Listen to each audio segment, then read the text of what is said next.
बढ़ूं महविश जी जी Mahwish, petrol की जब हम बात करते हैं ना, तो पेट्रोल की कीमतें जब बढ़ती हैं तो इससे वजह से बाकी महंगाई बहुत होती है, क्योंकि उसकी sir I got this point, I come back. जी जी जी जी ठीक है लिंक है एवरीथिंग। ठीक है, एडवोकेट ज़ियाउल्लाह साहब ने हमें स्टूडियो में ज्वाइन किया है और इनको प्रोग्राम में वेलकम करते हैं। एडवोकेट साहब बहुत शुक्रिया कि आप तशरीफ़ फरमाएं और आज इस इशू कह लें और इस के हवाले से जो आवाम को आगाही मिलनी चाहिए, बताएं इस वक्त ज़रा।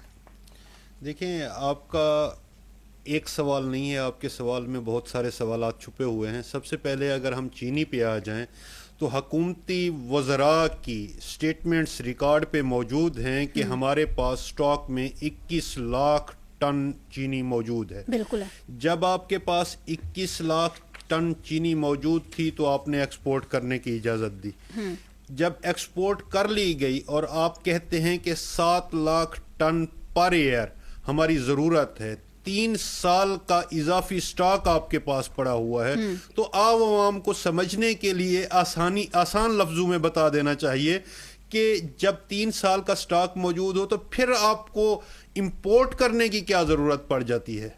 ये एक सादा सा सवाल है।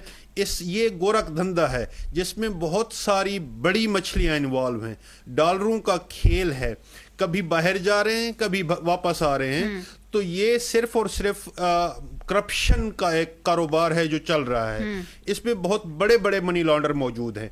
आपने जहां तक कहा कि पंजाब में, सिंध में और केपीके में इतनी मिलें मौजूद हैं, उन 90 मिलों में आपने ये भी फरमाया कि 40 से 50% ऐसी हैं जो शरीफ खानदान और जरदारी खानदान की हैं या ये हुकूमती पार्टियों की हैं। तो बाकी जो 60% हैं वो किन ताकतवरों की हैं वो आपने नहीं बताया। इस वक्त मुल्क पे काबिज लोग 2 ही लोग हैं, एक है ये रूलिंग पार्टी और दूसरे हैं वो ताकतवर जो इन रूलिंग पार्टियों को भी आगे लगाए रखते हैं। आज देखें कि मुल्क के 70 से 80% कारोबार की मालिक कौन है, मलकियत किन के पास है। जब आप हकीकत की तरफ जाएंगे, जब आप अवामी राय लेंगे, मुझे तो अफसोस उस वक़्त होता है उन सहाफ़ियों पे होता है जो इमरान खान के दौर में महंगाई का रोना रोते थे, जब 149 रुपये लीटर पेट्रोल हुआ करता था, जब आपका आटे का जो थैला है वो 1100 रुपये हुआ करता था। आज या तो वो सहाफ़ी वफात पा गए हैं या जिंदा दरगोर कर दिए गए हैं। ऐसे लोग आप भी लोग आवाज उठा रहे हैं। आप इस तरह ना कहें कि अब लोग कोई आवाज नहीं उठा रहे, लोग आवाज उठा रहे हैं। मोहतरम मैंने आपकी बात के दौरान एक लफ्ज़ भी मुंह से नहीं निकाला। आप मेरे ख्याल में अपनी बात पे जवाब दीजिएगा, अपनी बारी पे, तो वो ज्यादा मुनासिब है। आज देखें कि अगर इस वक्त मुल्क में 15 दिनों के अंदर 22 रुपए डीजल और 15 रुपए पेट्रोल आप बढ़ा देते हैं, तो इससे बड़ी बदनसीबी और बदकिस्मती आवाम की और क्या होगी। अफसोस उस वक्त होता है जब आवाम अपने हक लेने के लिए भी खड़ी नहीं होती।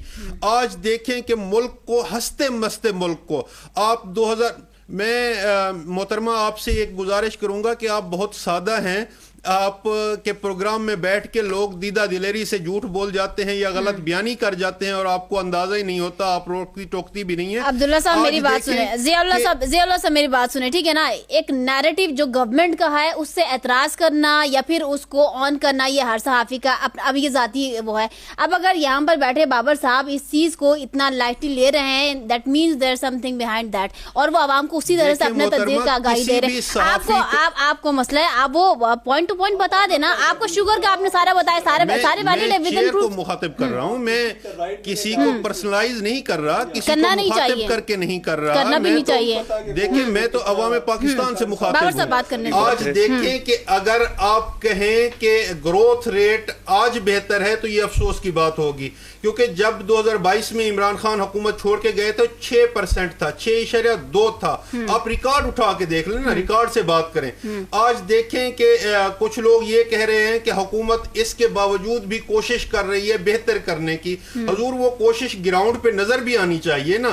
आज आप अगर देखें कि सतह गुर्बत की लकीर से कितने लोग नीचे चले गए हैं, उनकी तादाद आप मेंशन कर दें तो आपको अंदाजा हो जाएगा।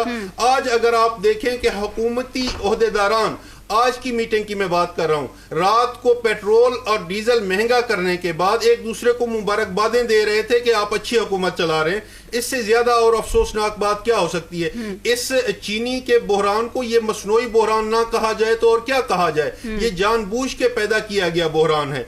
आज आप देखें कि महंगाई इस हद तक पहुंच चुकी है कि यकीन करें, आप अगर राजनपुर या जनूबी पंजाब के उन इजला में चले जाएं या सिंध के उन इजला में चले जाएं जहां पे आपको ना तरक्की नजर आएगी, ना आपको स्कूल नजर आएंगे, ना आपको पीने का साफ पानी नजर आएगा, तो वो लोग फाकों पे मजबूर हैं। अगर आप आज के कर्जे की पोजीशन देख लें तो 75,000 अरब से ज्यादा कर्जा किस हुकूमत ने बढ़ाया? आज देखें कि पीडीएम 1 और 2 इन्हीं लोगों के अंडर है ना। जब इन लोगों के अंडर ये हुकूमतें काम कर रही हैं और उसका टेन्योर 3 साल से ऊपर गुजर जाएगा तो सवाल भी इन्हीं से होगा। अगर आप पिछले 40 से 50 साल का दौरे हुकूमत देख लें तो या ताकतवरों ने हुकूमत की है या इन्हीं नून लीग और पीपल पार्टी ने हुकूमत की है। जब आप इनको क्रिटिसाइज करने का हक भी छीन लेंगे आम आवाम से, जब आप उनको एहतजाज करने का हक भी नहीं देंगे, जब आप उनको बात करने का हक भी नहीं देंगे, तो लोग फिर खुदकुशियां करेंगे। लोग फिर किसने रोका एहतजाज करने से? किसने रोका है आवाज बुलंद करने से? आप वो बता दें। मैं आपको तफसील से बता देता हूं। पाकिस्तान तहरीक इंसाफ ने तहरीक इंसाफ एक सियासी जमात है ना, आप उसको आम आवाम से क्यों रिलेट कर रहे हैं? अगर पीपल्स पार्टी के सपोर्टर्स आम आवाम, पाकिस्तान तहरीक इंसाफ के जो लोग हैं उनका आवाम से कोई राब्ता नहीं है। करोड़ों लोगों की नुमाइंदा जमात है इस वक्त पाकिस्तान में। सबसे बड़ी पार्लियामेंट की रिप्रेजेंटेशन कर रहे हैं, जमात है, पीटीआई की रिप्रेजेंटेशन कर रहे हैं। लेकिन मुझे कोई इसमें एतराज नहीं है। मैं वकील भी हूँ और पाकिस्तान तहरीक इंसाफ का नुमाइंदा भी हूँ। ठीक है, आप मुझे कह सकते हैं अगर ये इल्जाम, अगर तहरीक इंसाफ को रिप्रेजेंट कर रहे हैं, मुझे ये बता दें। जियाउल्लाह साहब सवाल सुन लेना। जियाउल्लाह साहब, मैं बोलने को दे रही हूँ आपको, मेरे सवाल सुन लें। आप तहरीक इंसाफ की यहाँ पे नुमाइंदगी कर रहे हैं, तो मुझे ये बताएं कि इमरान खान साहब ने जब उस वक्त के वजीर आजम थे, जहांगीर तरीन और जो इनके पास शुगर मिल्स थे उसके खिलाफ इंक्वायरी करवा रहे थे, वो इंक्वायरी मुकम्मल क्यों ना हो सकी और क्या रिजल्ट निकला, क्या आउटपुट निकला? उस वक्त अगर मुकम्मल और शफाफ इंक्वायरी हो जाती तो जितनी भी 90 के मैंने आज जिक्र किया है, सबके सबको खौफ ना होता कि भाई गवर्नमेंट एक्शन लेती है। देखिए, इस कामयाबी का सहरा भी उस दिलेर शख्स को जाता है, इमरान खान को, जिसने अपने सिटिंग एमएनएज और वजीरों को उठा के बहर फेंका कि आप लोगों ने करप्शन की है। जहांगीर तरीन साहब, जहांगीर तरीन को निकाल के फेंका था इमरान खान ने, आपको याद होगा। इंक्वायरी करने के बाद निकाल के फेंका था। जब उन्होंने कहा था कि ये इन्फ्लुएंस कर सकता है तो उन्होंने कहा था आप जल्दी से इंक्वायरी कंप्लीट हुई थी। देखिए, इंक्वायरी कंप्लीट इदारों ने करनी थी ना? नहीं हुई थी, इदारों ने करनी थी। सर मेरा सवाल है, बिल्कुल इदारों ने करनी थी, हो गई थी। देखिए, इंक्वायरी करने से पहले जब आप किसी को निकाल के बैठ मैं आती हूँ और उसके बाद जो साजिशें की गई। जियाउल्लाह साहब, आप ना ओवरऑल बात कर लें, ओवरऑल बात कर लें। जब मैं आपसे पूछ, मैं आती हूँ आपके साथ, मैं आती हूँ। नवाज साहब, वेट फॉर अ मिनट। आपका सवाल करने का हक है, मेरा जवाब देने का हक है। मुझे जवाब देने कंप्लीट कर लेना, पाकिस्तान को बात समझ आ जाए। जहांगीर तरीन का जो केस था वो मुकम्मल इंक्वायरी के नताइज पे नहीं पहुंचे थे, मानना पड़ेगा। उस वक्त के वजीर आजम इमरान खान साहब थे, मानना पड़ेगा। मैं यहाँ पे किसी जमात की नुमाइंदगी नहीं कर रही, ना मुस्लिम लीग नून और ना पीपल्स पार्टी और ना पीटीआई। बचाने कौन आ गए थे? बाबर साहब की जानी बढ़, बाबर साहब की जानी बढ़ दिया था, बाबर साहब की जानी बढ़ लेते, ताकतवर बचाने जिनके मफादात होते। शिराज साहब आपकी जानिब भी आऊंगी, नवाज रजा साहब आपकी जानिब भी आऊंगी। नवाज रजा साहब ने बिल्कुल सही बात की है। देखिए, वो इंडिपेंडेंट